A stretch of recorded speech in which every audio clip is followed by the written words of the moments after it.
Hey guys, welcome back to our channel Newton's Hub, a complete place for learning.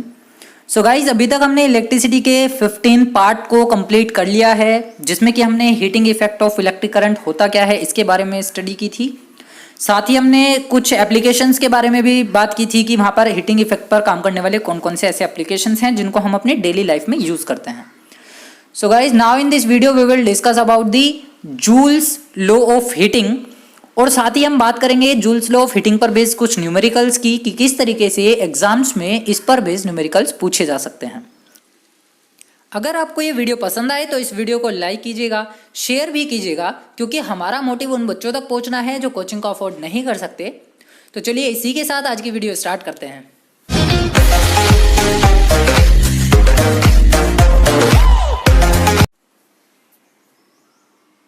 तो बच्चों, सबसे पहले आज हम जो बात करने वाले हैं वो है जूल्स लॉ को लेकर के। जूल्स लॉ ऑफ हीटिंग के नाम से भी इस लॉ को जाना जाता है। इसको समझने के लिए एक छोटा सा प्रैक्टिकल एक्सपेरिमेंट आपको यहाँ देखना होगा, क्योंकि जो जूल्स लॉ ऑफ हीटिंग है वो एक प्रैक्टिकल एक्सपेरिमेंट पर ही बेस्ड है। तो सबसे पहले हम लोग क्या करेंगे, एक कंडक्टर ले लेते हैं जिसमें एक R ओम का रेसिस्टर कनेक्टेड है और यहाँ हम इसको एक बैटरी से या एक सेल से कनेक्ट कर देते हैं।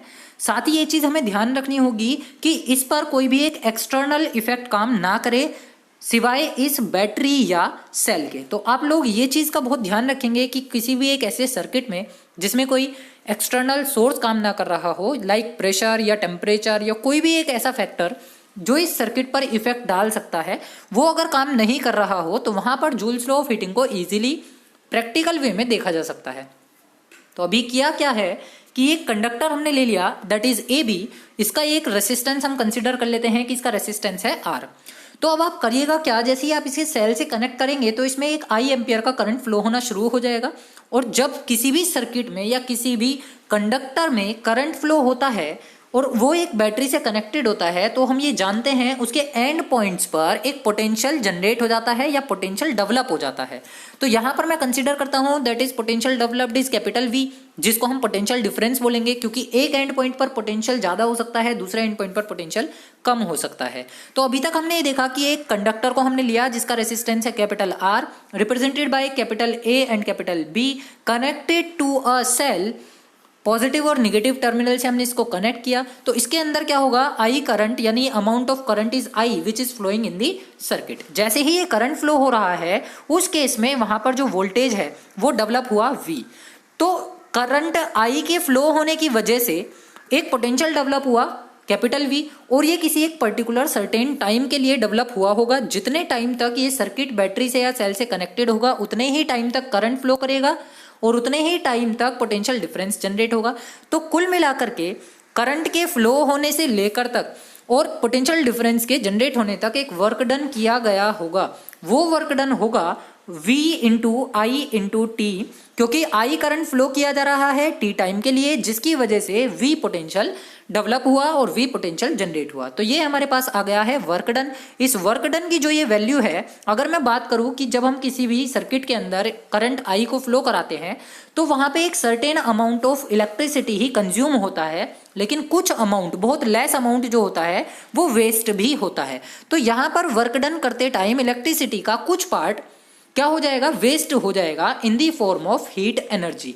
तो जो हीट एनर्जी की फॉर्म में ये अमाउंट वेस्ट हो रहा है वो उसका पता कैसे चला, जो कंडक्टर हमने इसके अंदर यूज किया था वो आफ्टर टाइम T क्या हो गया था, थोड़ा गर्म हो गया था, हॉट हो गया था, जिसकी वजह से हमें पता चला कि certain amount of current that is I spend in heating the conductor, वो क्या हो गया है, वेस्ट हो गया है कंडक्टर को हीट करने में। तो यहां से हमें पता चला कि the amount of heat produced through any conductor is H which is equals to work done, और वर्क डन हमने निकाला VIT।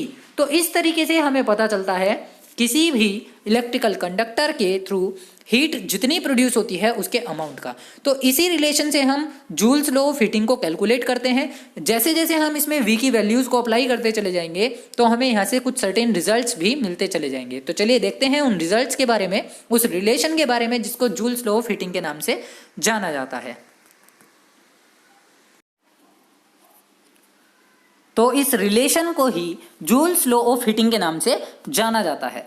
इस रिलेशन से हमें कुछ रिजल्ट्स मिलते हैं, जिनमें कि सबसे पहला रिजल्ट होता है कि heat produced in any conductor according to the Joule's law of heating is directly proportional to the square of the current. जितना करंट इसके अंदर फ्लो होगा उसके स्क्वायर के डायरेक्टली प्रोपोर्शनल हीट प्रोड्यूस होगी। मान लीजिए किसी कंडक्टर में 10 एम्पियर का करंट फ्लो हुआ, तो उस केस में अगर मुझे पता लगाना हो कि हीट कितनी प्रोड्यूस हुई तो मुझे करना क्या होगा, इस 10 एम्पियर का स्क्वायर निकालना होगा। वो स्क्वायर यानी कि 100 एम्पियर स्क्वायर जो आपके पास आने वाला है, that is the amount of heat produce. Similarly यहां से एक रिजल्ट हमें मिलता है, that is heat is directly proportional to the resistance of the circuit और कंडक्टर। जितना भी रेसिस्टेंस उस सर्किट का होगा, जो सर्किट के अंदर हमने जो कंडक्टर यूज किया है, उस कंडक्टर का जितना ज्यादा रेसिस्टेंस होगा उतनी ज्यादा हीट का अमाउंट प्रोड्यूस होगा।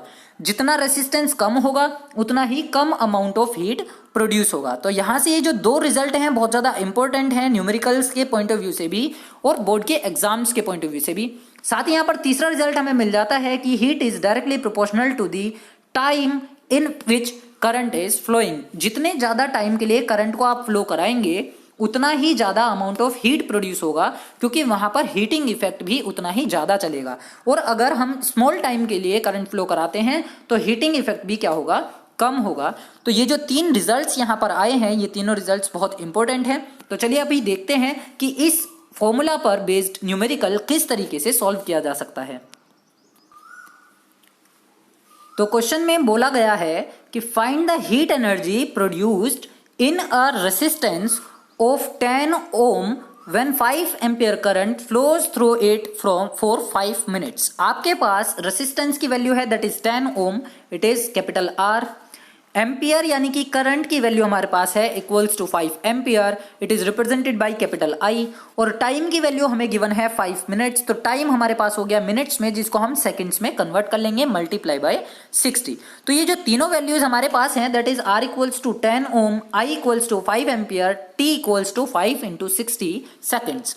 हमें करना क्या है, हीट का अमाउंट जो कि प्रोड्यूस हुआ है उसको कैलकुलेट करना है। तो according to the Ohm's Joule's law हमने पढ़ा है H is directly proportional to the square of current, directly proportional to the resistance and directly proportional to the time in which current is flowing. तो यहां से relation हमें मिल जाता है H equals to I square R T. आप बारी बारी से सारी वैल्यूज को इसके अंदर पुट करना है। तो जैसे ही आप आई की वैल्यू अप्लाई करेंगे 5 एम्पियर, तो ये हो जाएगा 5 का square that is 25।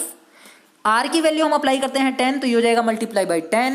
And T की वैल्यू हम अप्लाई करते हैं 5 इंटू 60, तो यह आ जाएगा 300। तो जैसे ही आप इस रिलेशन को सॉल्व करेंगे आपके पास आंसर होगा 75,000 जूल। और इसको हम लिख सकते हैं 75 को मल्टीप्लाई बाई 1000 जूल, और 1000 जूल का मतलब हो गया 1 kilo joule. It is equal to 75 kilo joule. तो बच्चों इस तरीके से हीटिंग इफेक्ट यानी कि जूल्स लॉ ऑफ हीटिंग पर बेस्ड किसी भी न्यूमेरिकल को हम इजीली सॉल्व कर सकते हैं। तो अब बात कर लेते हैं कुछ different ways of representing the quantitative relation of heating effect of electric current की। क्योंकि अभी तक जो हमने देखा वो था H equals to I square R T which is equals to V I T and also equals to V square T upon R in joules. In the terms of joules हमने अभी तक देखा कि हम हीटिंग इफेक्ट में जो heat produce होती है उसको किस तरीके से रिप्रेजेंट कर सकते हैं। लेकिन अगर क्वेश्चन में आपको बोला जाए कि आप इसको जूल में रिप्रेजेंट ना करके कैलोरीज में कन्वर्ट कर दीजिए या कैलोरीज में काउंट कीजिए, तो आप क्या करेंगे, आपको ये रिलेशंस याद रखने होंगे। 4.18 जूल इक्वल्स टू 1 कैलोरी। ये आपने छोटी क्लासेस में भी साइंस में पढ़ा होगा कि 4.18 ऑफ जूल इक्वल होते हैं 1 कैलोरी के। तो मैं यहाँ से अगर 1 जूल की डेफिनेशन निकालूं या 1 जूल की वैल्यू निकालूं तो वो कितनी आने वाली है, which is equals to 1 divided by 4.18 calories. तो इस रिलेशन का हम यूज करेंगे इस फॉर्मूला में। तो अगर मैं आपसे कहूं कि इस फॉर्मूला में जूल की जगह पर आप 1/4.18 कैलोरी को अप्लाई कर दीजिए, तो आपके पास जो रिलेशन आएगा वो आएगा H equals to I square R T divided by 4.18 calories.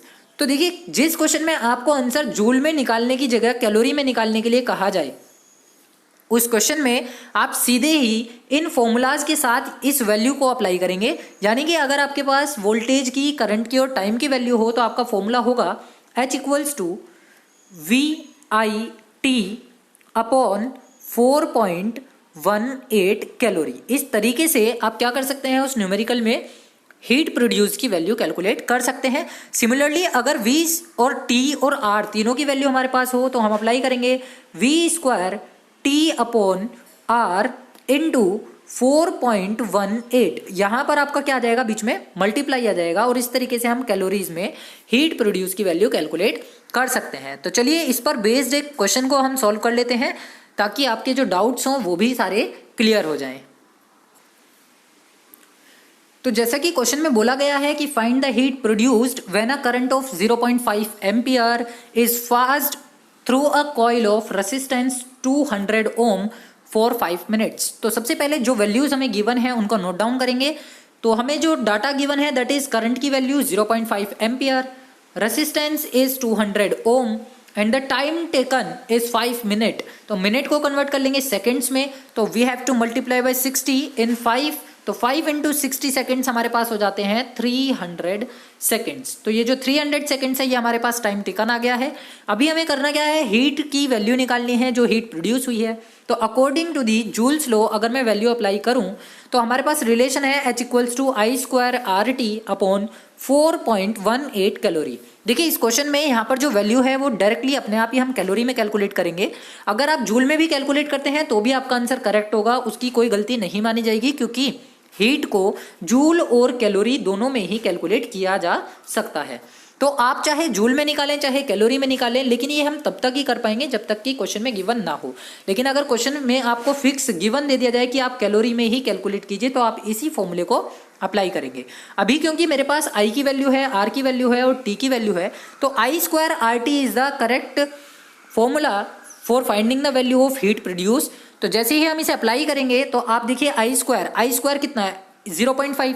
तो आप 0.5 का क्या कर देंगे, स्क्वायर कर देंगे। तो 0.5 का हो गया स्क्वायर, मल्टीप्लाई बाई R की वैल्यू कितनी है 200, तो मल्टीप्लाई हो गया 200 and after then we have to apply the value of small t। तो स्मॉल t की वैल्यू कितनी आई है 300 सेकेंड्स। तो 300 सेकेंड्स ये आ गया हमारे पास और डिवाइड हमें करना है 4.18 कैलोरी से। तो जैसे ही आप इस इक्वेशन को, इस कैलकुलेशन को सॉल्व आउट करेंगे, आपके पास जो आंसर होगा दैट इज 3588.52 कैलोरी।